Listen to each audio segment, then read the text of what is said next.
दोस्तों आज की इस वीडियो में दो ऐसी ठंडी खाद के बारे में बताऊंगी जो आपके पौधे को गर्मियों में जैसे 45 से 48 डिग्री टेम्परेचर में भी सूखने और जलने से बचाएगा। साथ ही साथ ये दो खाद आपकी मिट्टी की जो उपजाऊ क्षमता है उसको भी बढ़ाएगा और तो और मिट्टी की जो वाटर रिटेंशन कैपेसिटी है यानी पानी को रोक कर रखने की जो क्षमता है उसको भी बढ़ाएगा। और ये दोनों ही खाद कई सारे तरह के पोषक तत्व और सूक्ष्म पोषक तत्व से भरपूर हैं जो आपके पौधे की ग्रोथ के लिए भी बहुत अच्छे होंगे। इन दोनों खाद को ही अगर आप केवल बनाकर रेगुलर अपने पौधों में इस्तेमाल करेंगे तो अगर आप किसी तीसरे खाद का इस्तेमाल नहीं भी करते हैं तो भी जो है आपके पौधे की ग्रोथ बहुत ही अच्छी होगी।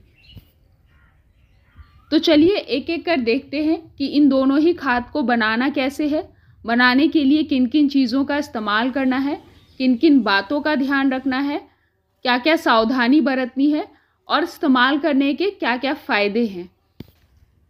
तो सबसे पहली ठंडी खाद को बनाने के लिए आपको लेना है गोबर के कांडे या जिसे गोबर के उपले भी कहते हैं।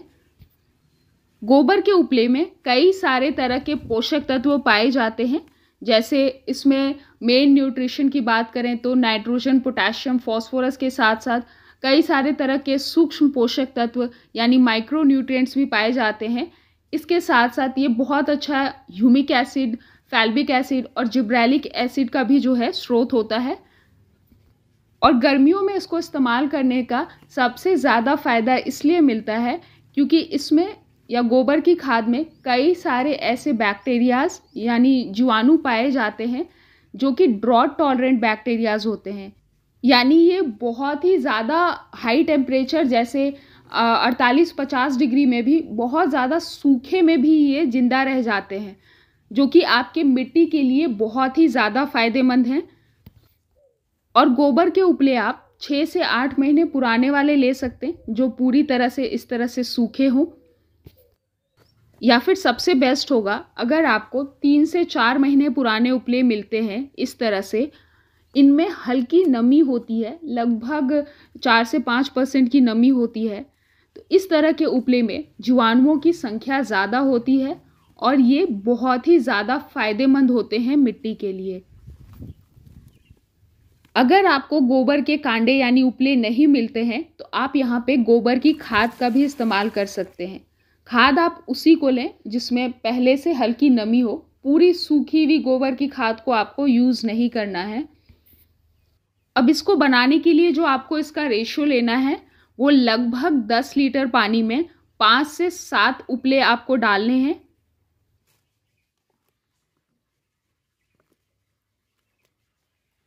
बाकी आप जितनी मात्रा में इसको बनाना चाहते हैं उसके हिसाब से आप कम ज़्यादा कर सकते हैं।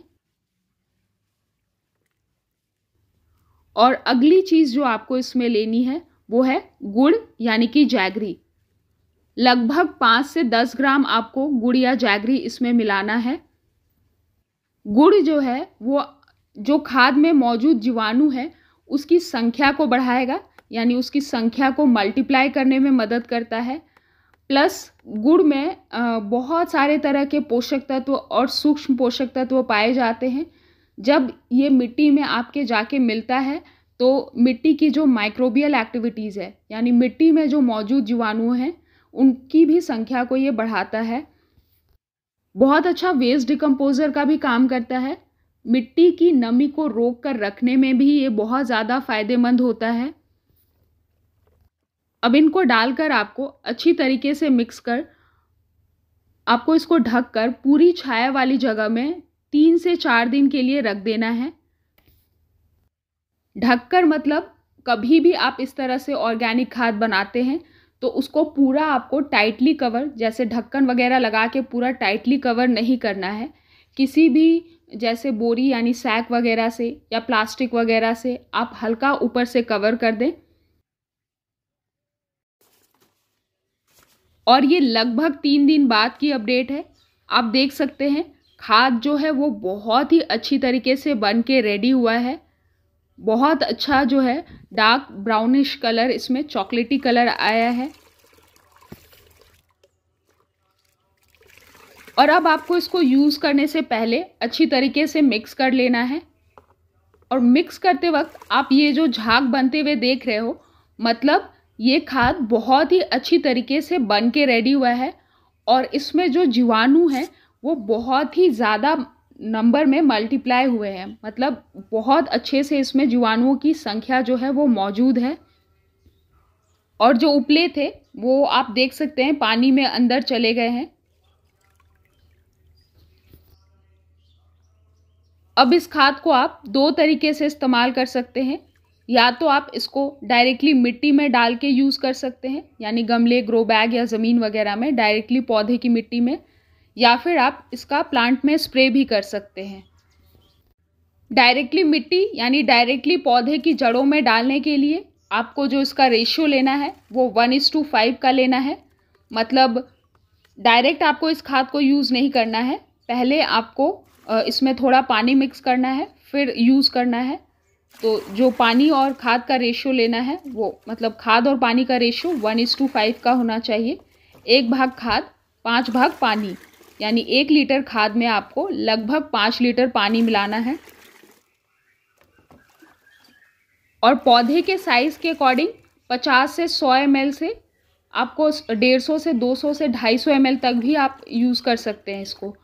जैसे अगर छोटा प्लांट है या छोटे गमले में 8 से 10 इंच के गमले या ग्रो बैग में लगा हुआ पौधा है तो, और छोटा है पौधा तो 50 से 100 ml दें। बड़ा पौधा है तो 100 से 150 ml इस्तेमाल करें। बेल वाली सब्जियां बड़ी हो गई हैं तो उसमें लगभग 1.5 से 200 ml इस्तेमाल करें।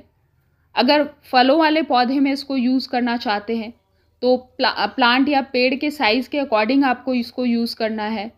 उसमें आप लगभग, जैसे बड़ा पेड़ है 1-2 साल पुराना, तो उसमें आप लगभग जो है 1 लीटर से 2 लीटर खाद भी आप इसको यूज़ कर सकते हैं। फूलों वाले पौधे की बात करें तो जो भी आउटडोर प्लांट्स हैं, जो फूल वाले प्लांट हैं, उनमें आप इसको इस्तेमाल कर सकते हैं। ऑर्नामेंटल प्लांट जैसे जो पत्ते वाले प्लांट होते हैं, क्रोटोन वगैरह, उनमें भी आप इसको यूज़ कर सकते हैं। और स्प्रे करने के लिए आपको 1:10 का रेशियो लेना है। जैसे 1 भाग खाद और 10 भाग पानी मिलाकर आप इसको सभी फूलों और फलों या सब्जियों वाले पौधे में स्प्रे कर सकते हैं। स्प्रे करने से पहले खाद को अच्छी तरीके से छान लें, फिर यूज़ करें, नहीं तो स्प्रे बॉटल जो है वो जाम हो जाएगा।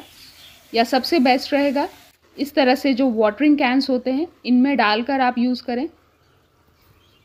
और इसको आपको हर 15 दिन में, चाहे स्प्रे कर रहे हैं या मिट्टी में डाल रहे हैं, रिपीट ज़रूर करना है, तभी जो है अच्छे से और सही से प्लांट को फ़ायदा मिल पाएगा। और इस खाद को बनाने के बाद जो उपले बचते हैं उसको आपको फेंकना नहीं है, उसका भी इस्तेमाल मैं आपको वीडियो के एंड में बताऊंगी। अब दूसरी खाद बनाने के लिए आपको लेना है वर्मी कंपोस्ट, जो कि केचुए वाली खाद होती है। वर्मी कंपोस्ट जो है वो कई सारे तरह के पोषक तत्व और सूक्ष्म पोषक तत्वों से भरी खाद होती है। जिस भी न्यूट्रिशन यानी जो भी पोषक तत्व पौधे की ग्रोथ के लिए ज़रूरी होते हैं, उनमें से ज़्यादातर प्रकार के पोषक तत्व वर्मी कंपोस्ट में कम ज़्यादा मात्रा में पाए जाते हैं। और इनमें पानी को रोक कर रखने की जो क्षमता है वो बहुत ही ज़्यादा होती है, क्योंकि इसमें कई सारे तरह के जीवाणु और सूक्ष्म जीवाणु भी पाए जाते हैं।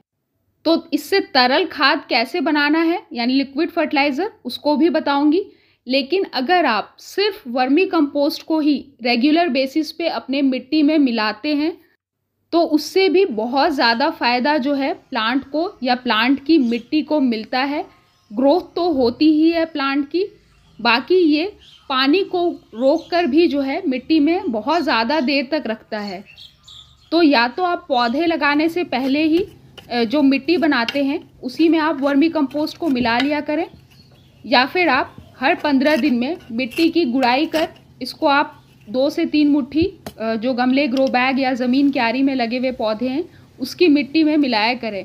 बहुत ही ज़्यादा फ़ायदा इसका जो है प्लांट में देखने को मिलेगा। और हाँ, जब भी आप वर्मी कंपोस्ट खाद खरीदते हैं तो किसी अच्छी और ट्रस्टेड जगह, जो भरोसेमंद जगह हो, वहाँ से ख़रीदा करें, क्योंकि ज़्यादातर ऑनलाइन मिलने वाले जो वर्मी कंपोस्ट खाद होते हैं वो केमिकल तरीके से तैयार किए हुए होते हैं, जो आपकी मिट्टी को पूरा बर्बाद कर देंगे, क्योंकि ना ही वो उनमें कोई वर्मी कंपोस्ट का गुण होता है और ना वो केंचुए द्वारा तैयार किए जाते हैं, बल्कि केमिकल तरीके से तैयार किए जाते हैं जो आपकी ऑर्गेनिक मिट्टी को पूरा ख़राब कर देंगे। इस पे कभी और मैं डिटेल में अलग से वीडियो शेयर करूँगी। फ़िलहाल अभी देखते हैं कि इससे वर्मी कंपोस्ट से जो है लिक्विड खाद कैसे बनाना है। बेसिकली हम वर्मी कंपोस्ट से वर्मी कंपोस्ट टी बनाएंगे, यानी वर्मी कंपोस्ट की चाय बनाएंगे। तो उसके लिए आपको लेना है 5 लीटर पानी। 5 लीटर पानी में लगभग आपको आधा केजी वर्मी कंपोस्ट जो है उसको मिलाना है।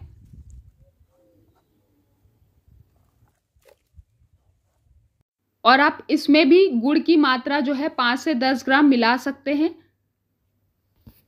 और जैसे मैंने कांडे यानी उपले वाली खाद को बनाने के लिए 3 से 4 दिन तक उसको ढक के बस रखने को बोला था, लेकिन जब आप वर्मी कंपोस्ट से वर्मी कंपोस्ट टी बनाओगे तो उसके लिए आपको इसको दिन में कम से कम 3 से 4 बार अच्छी तरीके से मिक्स करना है। वो भी कम से कम 30 सेकेंड से लेके 1 मिनट तक आपको हर बार इसको अच्छी तरह से मिक्स करना है।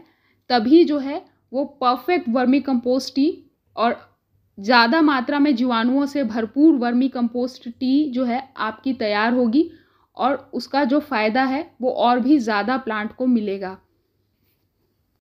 ढक के आपको 2 से 3 दिन के लिए यानी 48 से 72 घंटे के लिए आपको पूरी छाया वाली जगह में रखना है और बीच बीच में अच्छी तरीके से मिक्स करते रहना है।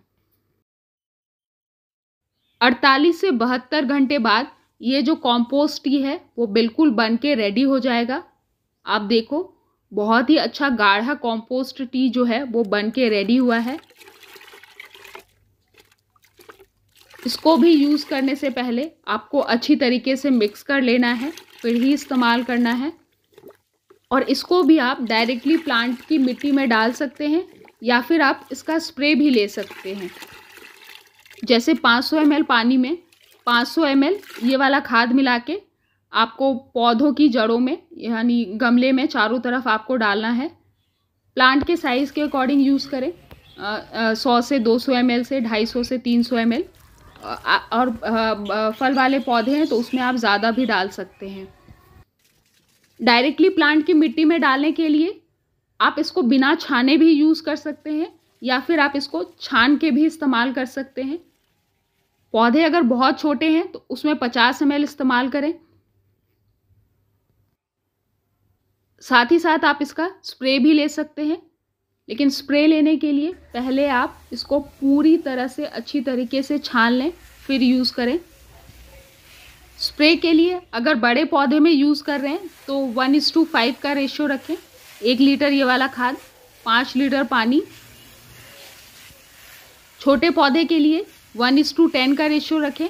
1 लीटर ये वाला खाद 10 लीटर पानी, उस हिसाब से आपको स्प्रे करना है। वर्मी कंपोस्ट वाली खाद को भी आपको हर 10 से 15 दिन में एक बार रिपीट ज़रूर करना है। और जो दोनों ही खाद हैं वो पूरी तरह से ऑर्गेनिक खाद हैं, तो इनका अगर आप अच्छी तरीके से फ़ायदा लेना चाहते हैं या मिट्टी में इसका अच्छा असर देखना चाहते हैं तो इनको आप रेगुलर बेसिस पे यूज़ करें। सिर्फ एक बार यूज़ करने से उतना ज़्यादा फ़ायदा प्लांट को या प्लांट की मिट्टी को नहीं मिल पाएगा। हर 10 से 15 दिन में आपको इनको रिपीट करते ही रहना है। और जो इस्तेमाल करने के बाद उपले और वर्मी कंपोस्ट बच जाते हैं उनको आप फेंकें नहीं, उनमें आप दोबारा जो है पानी डालकर फिर से 2 दिन के लिए ढककर रख दें। फिर जो है वो खाद इस्तेमाल करने के लिए रेडी होगा। दोबारा जब इस्तेमाल करते हैं तो 50% पानी और 50% जो है खाद लेकर फिर पौधों में यूज़ करें। 2 से 3 बार आप इस तरीके से इन खाद को इस्तेमाल कर सकते हैं। और आखिर में जाकर जो उपले या फिर जो वर्मी कंपोस्ट बच जाते हैं 2 से 3 बार इस्तेमाल करने के बाद, उनको भी आपको फेंकना नहीं है। उन बचे हुए खाद या उपले को आपको कंपोस्ट बिन में डाल देना है। इस तरह से आपका कुछ भी वेस्ट नहीं होगा और जो भी आप यूज़ करोगे वो 100% यूटिलाइज हो जाएगा। और आज की ये वीडियो पसंद आई तो प्लीज़ एक लाइक ज़रूर करें। चैनल पे न्यू है तो प्लीज़ चैनल को सब्सक्राइब ज़रूर कर लें।